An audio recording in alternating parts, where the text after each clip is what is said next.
Olá, uma saudação a todos e a todas. Estamos aqui, mais um evangelho, mais uma noite de reflexão, mais um momento. E a Ana e o Marcos estão aí em vibração, fazendo os cantos preparatórios e a prece. O Cláudio está aí nos trabalhos junto ao centro. E hoje o evangelho é O Homem no Mundo, Evangelho segundo o Espiritismo, capítulo 17, Sede perfeitos. E diz: um sentimento de piedade deve sempre animar o coração daqueles que se reúnem sob o olhar do Senhor, implorando a assistência dos bons espíritos. Purificai, portanto, os vossos corações, não consintais que pensamentos fúteis ou mundanos vos perturbem. Elevai o vosso espírito para aqueles a quem chamais, a fim de que eles possam, encontrando em vós as disposições favoráveis, lançar em profusão as sementes que devem germinar os vossos corações, para neles produzir os frutos da caridade e da justiça. Não penses, porém, que ao vos exortar incessantemente à prece e à evolução, à evocação mental, queiramos levar-vos a viver uma vida mística, que vos mantenha fora das leis da sociedade em que estáis condenados a viver. Não. Vivei com os homens do vosso tempo, como devem viver os homens. Sacrificai-vos às necessidades e até mesmo às frivolidades de cada dia, mas fazei-o com um sentimento de pureza que as possa santificar. Fostes chamados ao contato de espíritos de naturezas diversas, de caracteres antagônicos. Não melindrai a nenhum daqueles com quem vos encontrardes. Estai sempre alegres e contentes, mas com a alegria de uma boa consciência e a aventura do herdeiro do céu, que conta os dias que aproximam você da sua herança. A virtude não consiste numa aparência severa e lúgubre, ou repelir os prazeres que a condição humana permite. Basta referir todos os vossos atos ao Criador, que vos deu a vida. Basta, ao começar ou acabar uma tarefa, que eleveis o pensamento ao Criador, pedindo-lhe, no impulso da alma, a sua proteção para executá-la ou a sua bênção para a obra acabada. Ao fazer qualquer coisa, voltai vosso pensamento à fonte suprema. Nada façais sem que a lembrança de Deus venha purificar e santificar os vossos atos. A perfeição, como disse o Cristo, encontra-se inteiramente na prática da caridade sem limites, pois os deveres da caridade abrangem todas as posições sociais, desde a mais ínfima até a mais elevada. O homem que vivesse isolado não teria como exercer a caridade.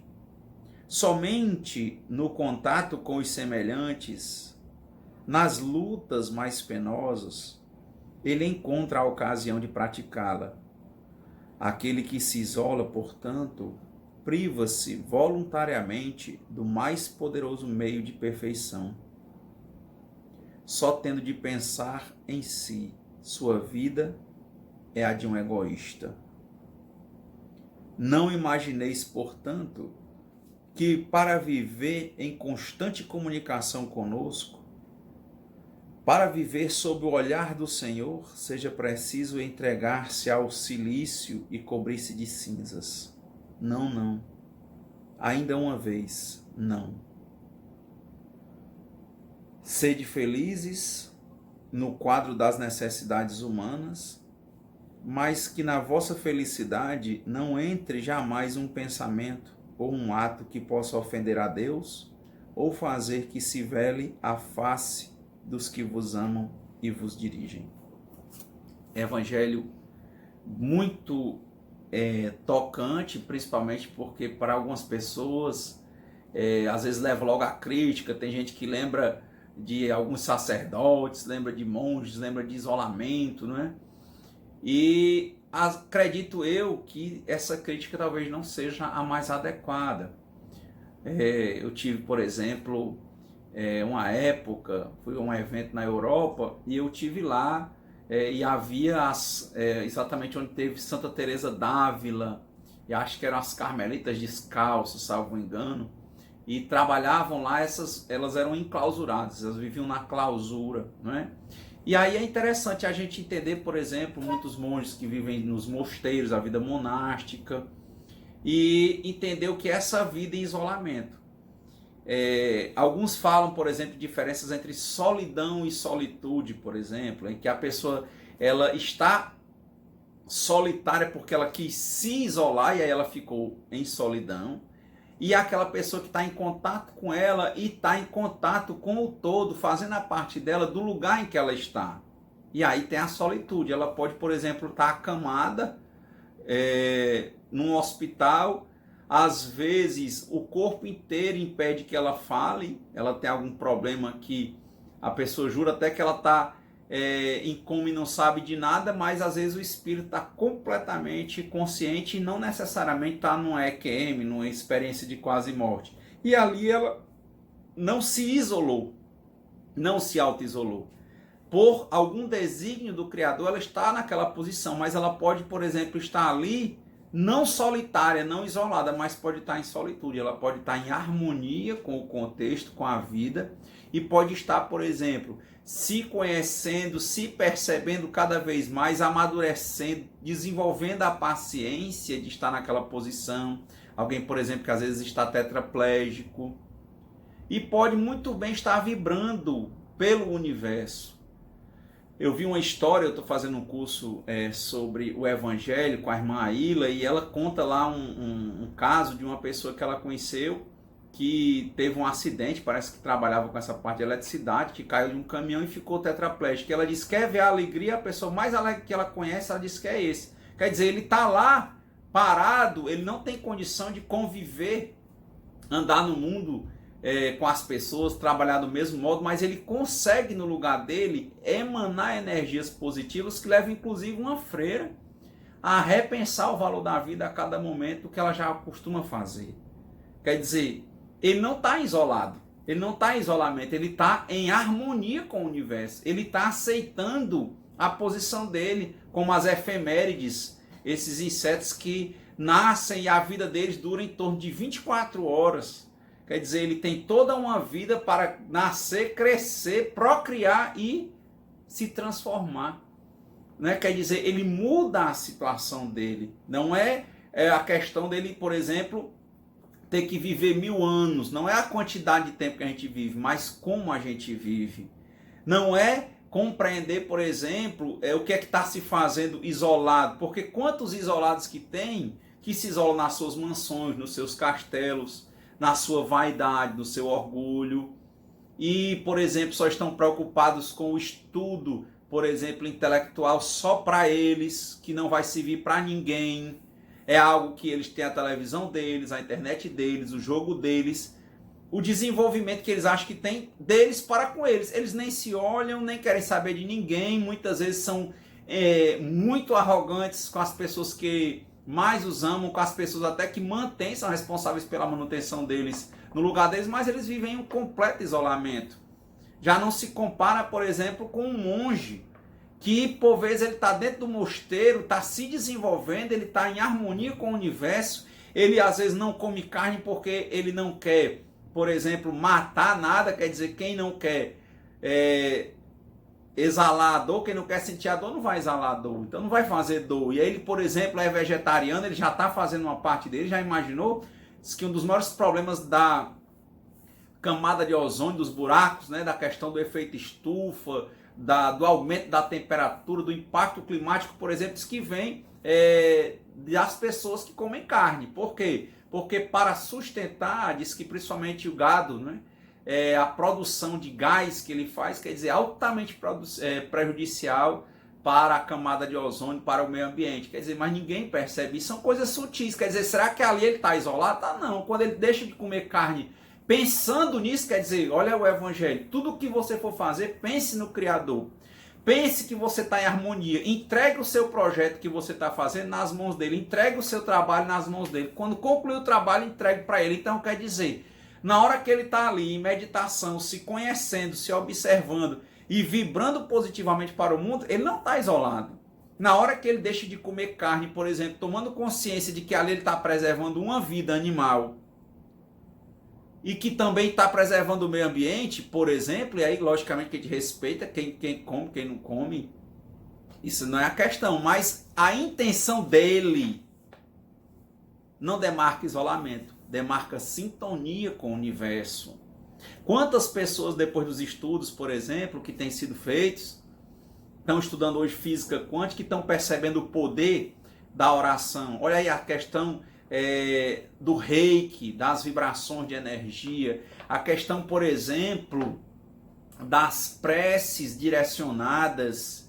Eu lembro de um livro chamado Limite Zero, que o Dr. Helen, ele pegou um setor psiquiátrico em que eram os piores casos lá onde ele estava, e nesse setor psiquiátrico ele resolveu pegar o prontuário, disse que eram os casos sem jeito, e começou a vibrar positivamente, orando por cada um daqueles nomes e agradecendo por tudo que estava acontecendo.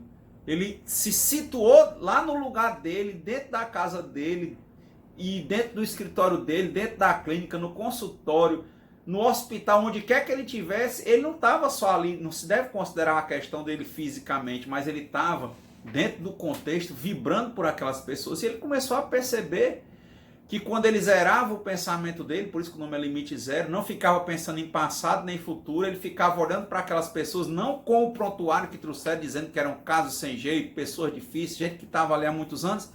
Ele simplesmente começou a vibrar por elas. E simplesmente começou a orar, a agradecer, a entregar. E o que começou a acontecer foi que todo mundo começou a perceber melhorias com relação aos pacientes. É muito mais fácil tratar a maior parte das doenças do que tratar um paciente psiquiátrico. Para a maior parte das pessoas é a casa do sem jeito. Pela dificuldade, pelo pouco conhecimento que nós temos sobre a alma humana, sobre a psique humana. Quer dizer, ele conseguiu soluções fantásticas.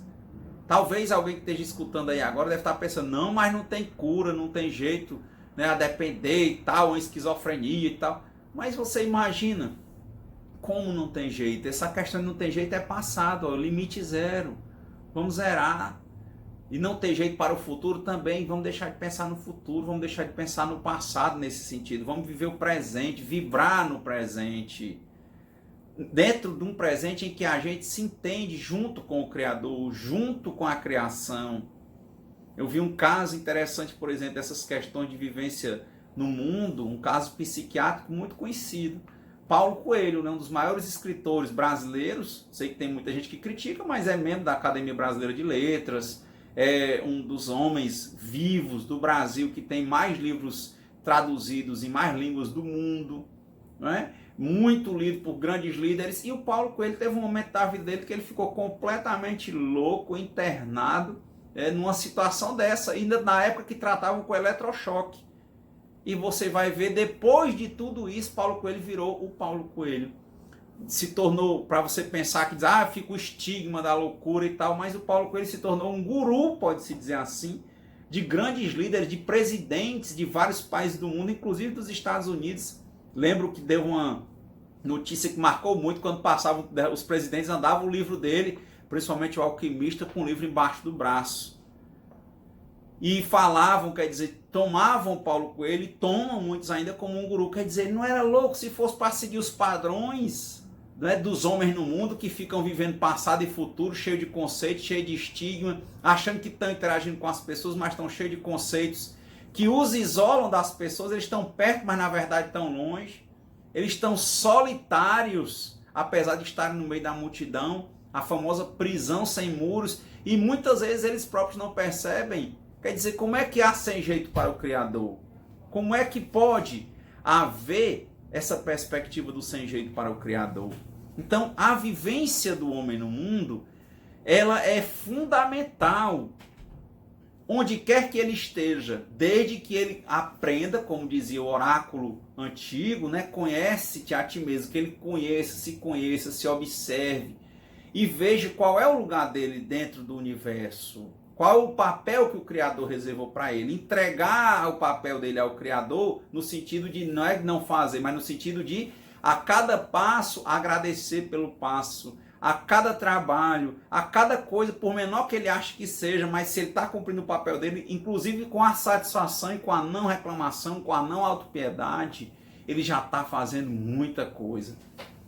Desde que ele não se conforme. Por quê? Porque a vida é transformação. E eu digo não se conformar é viver se reposicionando na vida.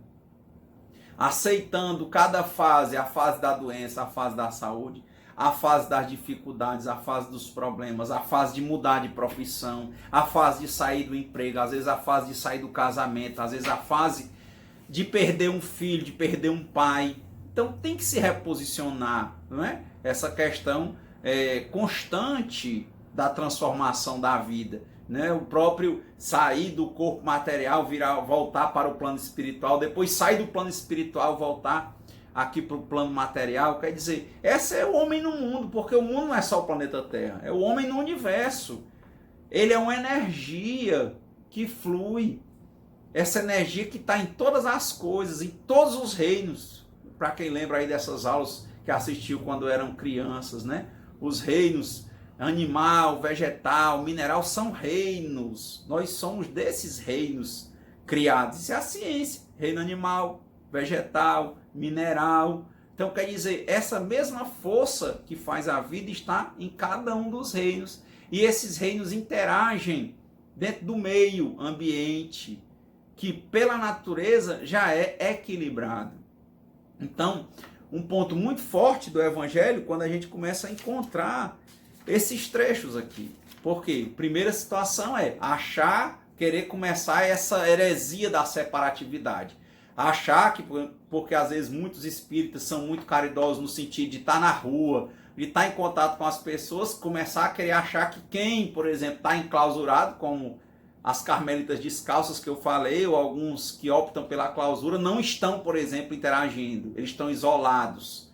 Não necessariamente. Talvez esteja muito mais isolado, às vezes, eu ou você, ou seu filho, ou alguém da gente que está toda hora enterrado nele mesmo, estudando só para ele, sempre assistindo, jogando e sendo grosseiro com tudo. Talvez ele esteja muito mais isolado do que uma freira que está vibrando pelo universo.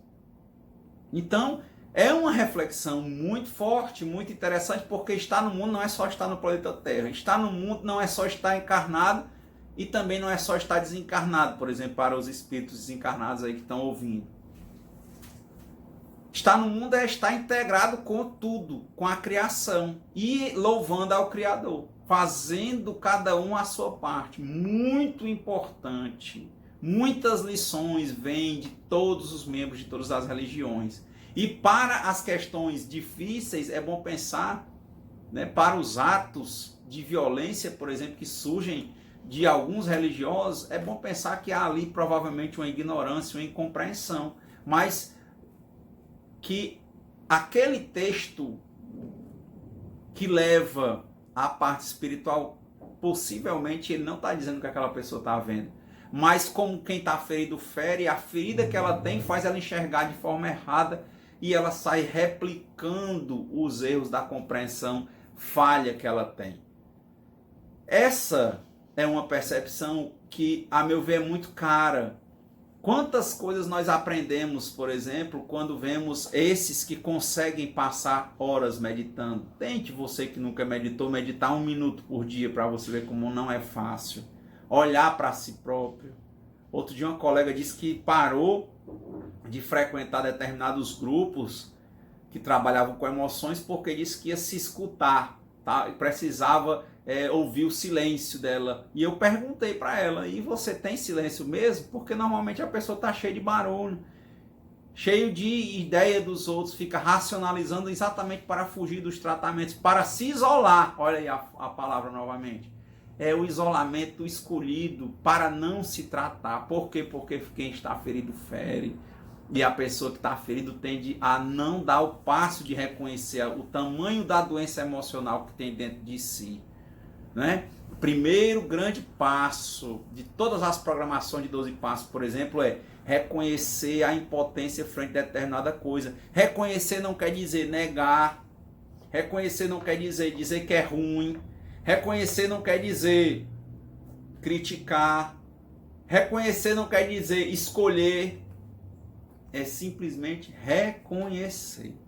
Na hora que reconhecer, que enxergar, que acolher aquela fragilidade que tem, a tendência é que aquilo se transforme com naturalidade. Aquilo que naquele momento parece uma lagarta, andando devagar, talvez emperrando o desenvolvimento da vida, vai parar um pouco para se observar, se encasular, e se encasular nesse caso não é se isolar, é parar um pouco para se observar, para respirar, para olhar as emoções, para evitar as escolhas, para evitar as críticas, para evitar a separatividade, mas para se olhar e se acolher. E a partir do momento que ele se olhar e se acolher, ele está ali naquele casulo e ele está se transformando. Quando ele for ver, ele não morre.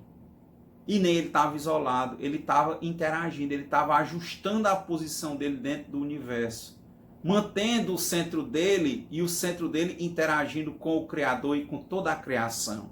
Aí quando ele vê aquele casulo começa a se romper, quando ele começa a amadurecer, ele começa a mudar por dentro, quando vê começa a mudar por fora, quando vê o povo começa a achar mais bonito, ele vai saindo, quando vê é uma borboleta.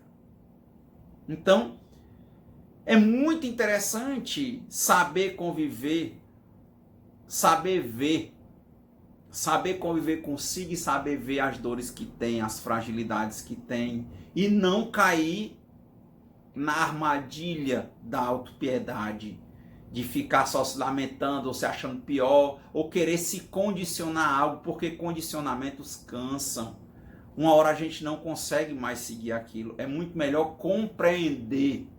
É muito melhor ter uma atenção do que uma concentração. Ter atenção a tudo o que se passa conosco. Sem separar. Ver que tudo faz parte da criação. Olhar, acolher. E na hora que a gente olhar e acolher, naturalmente aquilo vai tender a se transformar. O movimento que ele fazia num sentido que nos incomodava, ele tenderá a nos ajudar e a nos fortalecer. Algo que nós vamos sentir com muita fortaleza.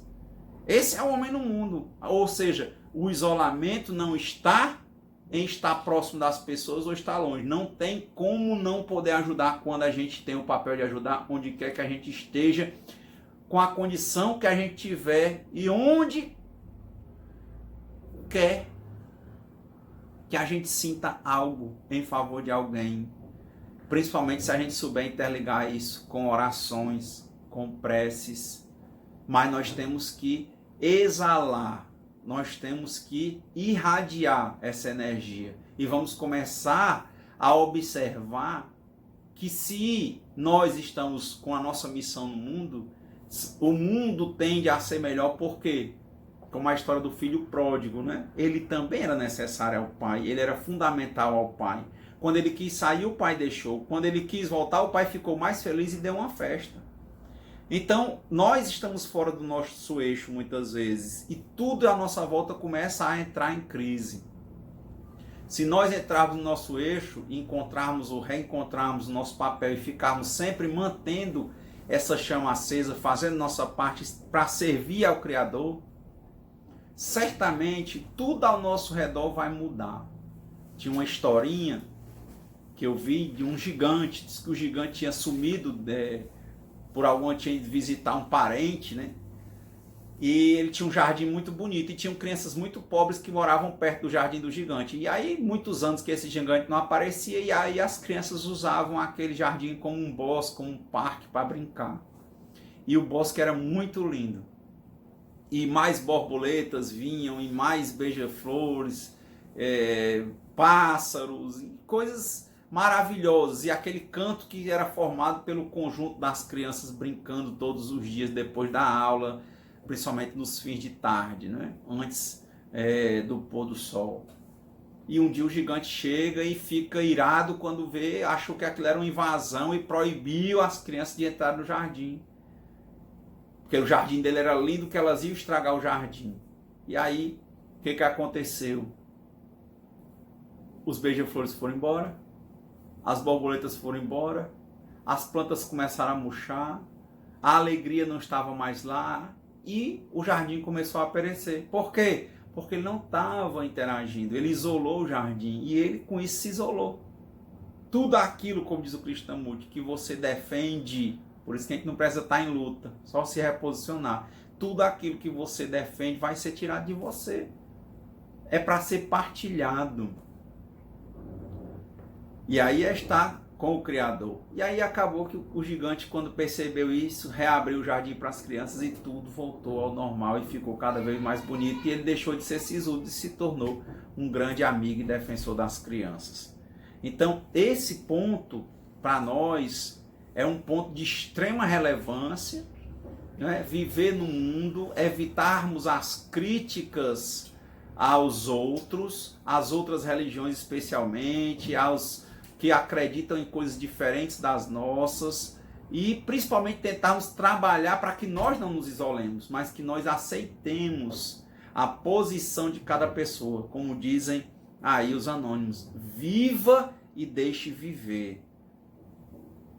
E aí, a partir daí sim, interagirmos, nos integrarmos, seja fisicamente, seja espiritualmente, e se possível física e espiritualmente, com muita serenidade, com muita responsabilidade, que com certeza nós vamos ter respostas maravilhosas do Criador por estarmos simplesmente fazendo o nosso papel, que com certeza é muito importante, senão o Criador não teria nos criado. Então, relembremos, não existe acaso. Existe um Deus infinitamente bom e justo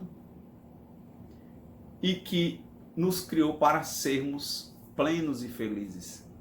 E se isso não está acontecendo nas nossas vidas, é simplesmente porque está faltando algum ajuste na nossa compreensão. E é para isso que, por exemplo, no Espiritismo, o Evangelho, no lar, no centro, nas dificuldades, ele serve.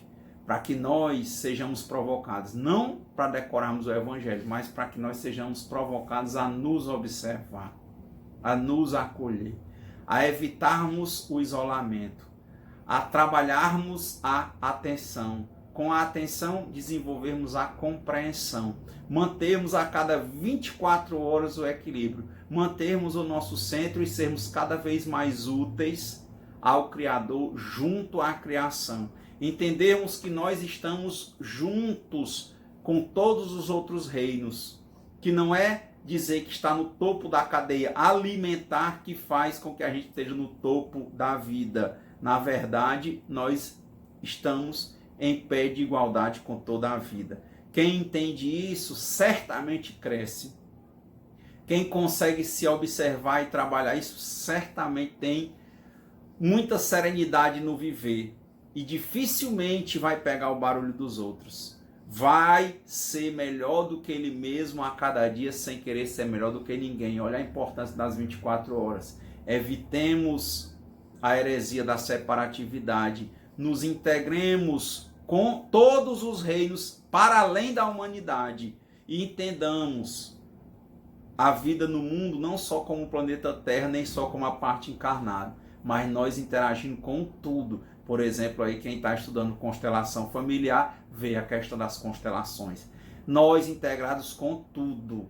É uma força, é energia para os espíritos, o fluido cósmico universal que clama dentro de nós e que nos mantém vivos e ativos, e que nós possamos entender isso, toda a transformação necessária e boa das coisas da vida, e nós possamos realmente entregar, confiar e aceitar, mas nunca deixarmos de fazer a nossa parte.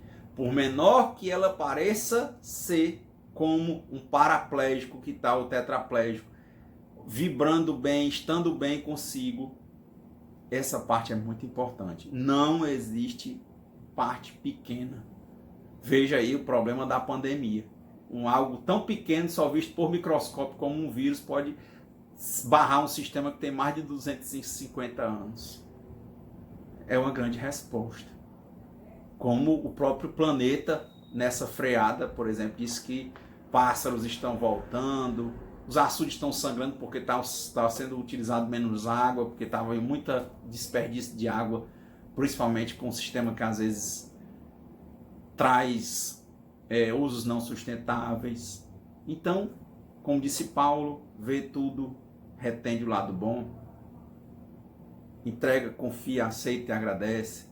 Seja melhor do que você a cada dia sem querer ser melhor do que ninguém. Faça a sua parte, não se compare, não se separe. Eu acredito que assim nós vamos cumprir a maior palavra do Cristo, no sentido de amarmos. Então, sejamos nós a mudança que nós queremos ver no mundo e que nós irradiemos tudo isso por onde quer que nossos passos tenham a sorte de pisar, por onde quer que os nossos olhos possam alcançar. Então, muita paz, uma semana abençoada. Até a próxima. Eu não posso. É grande demais. Tamanho interessa não. Olhe pra mim. Julga pelo tamanho a mim? É bom fazer isso, não. Aliada minha é a força. E poderosa aliada ela é. A vida a cria. Crescer ela faz. É a energia que cerca nós e liga nós. Luminosos seres somos nós, não essa rude matéria. Você precisa a força sentir ao redor seu. Sinta entre você e eu. A árvore, a pedra, em todo lugar. Sim, mesmo entre a terra e a nave. Eu não acredito. E por isso fracassa.